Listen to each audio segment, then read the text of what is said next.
kebijakan dari Kemendikbud untuk vokasi non formal ya Pak ya. Ya. Lalu apa sih Pak yang mendorong Prabu Muli ini untuk memaksimalkan peran kursus dan pelatihan, lembaga kursus dan pelatihan Pak? Jadi begini Mbak, kita mendapat penghargaan. Sebenarnya penghargaan itu akibat Pak ya. Penghargaan hanya akibat, penghargaan bukan tujuan utama. Tujuan utama saya itu bagaimana caranya. Karena permasalahan kita ini kan banyak Pak, infrastruktur, kemiskinan, masalah akhlak, masalah pengangguran, berbagai macam. Nah ini kan sebenarnya kewajiban saya sebagai wali kota.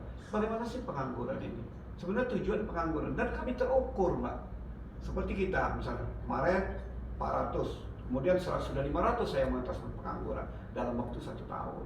Nah artinya kementerian itu suka khususnya Dirjen Vokasi itu, karena kita itu serius, wali kotanya turun langsung, kemudian juga mereka terlibat langsung. Nah itu sebenarnya, jadi penghargaannya alhamdulillah kami ucapkan terima kasih, tapi sebenarnya itu hanya akibat daripada program kita, bukan tujuan utama penghargaan. Tujuan utama kita bagaimana caranya pengangguran di Prabu Muli ini kurang, bahkan habis. Itu harapan kita juga masuk itu. Sehingga kemarin saya kumpulkan lebih kurang 10 LKP lembaga kursus pelatihan di Prabu Muli. Dan saya pengen semua bidang itu bergerak semua, baik dia wirausahanya maupun pelatihan berbagai macam, ngelas dan lain. Itu saya kumpulkan. Ayo saya bilang, kamu bantu Pak Wali cari lapangan kerjanya di mana. Nanti saya yang pergi ke sana. Nah kemarin dapat laporan dari yang bagian pengawasan, Pak Wali di Batam ada. Nanti saya yang datang ke perusahaan ngelas itu, saya yang ke sana ke Batamnya. Atau dapat informasi di Tangerang, nanti saya yang ke sana. Nah setelah mereka dapat kuota, kita baru LKP ngelas tadi dia bergerak untuk pelatihannya. Nah seperti itu yang kita lakukan. Jadi kita berdayakan antara LKP dengan program dengan program PKK dan PKW ini kita sinkronkan. Jadi ada pemerintah pusat, ada pemerintah daerah, dan ada masyarakat pengangguran yang pengen hidupnya keluar daripada pengangguran dan keluarga miskin. Itu yang kita padukan, sinergi ketiga itu Pak ya. Berarti intinya adalah sinergitas ya Pak ya? Ya. Menurut Bapak, apa sih Pak pentingnya sinergitas untuk memaksimalkan penyerapan tenaga kerja di Prabu Muli? Jadi begini Mbak, sama seperti main sepak bola. Main itu tidak bisa diselesaikan oleh sendiri. Main itu ya saya mau, tapi kalau si pengangguran nggak mau, nggak bisa juga kan. Nah itu, pengangguran mau, saya nggak mau, nggak bisa juga. Atau pusat juga nggak mau. Jadi kuncinya adalah sinkronisasi antara si penganggur, tapi penganggur ini kan dua macam. Kalau penganggur malas kita nggak bisa kita garap.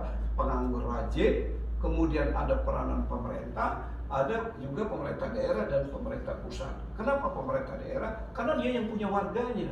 Kenapa pusat? Ya pasat kan orang tua kita. Pusat kan yang tahu persis ini tentang lapangan kerja yang ada di Indonesia maupun yang ada di luar negeri.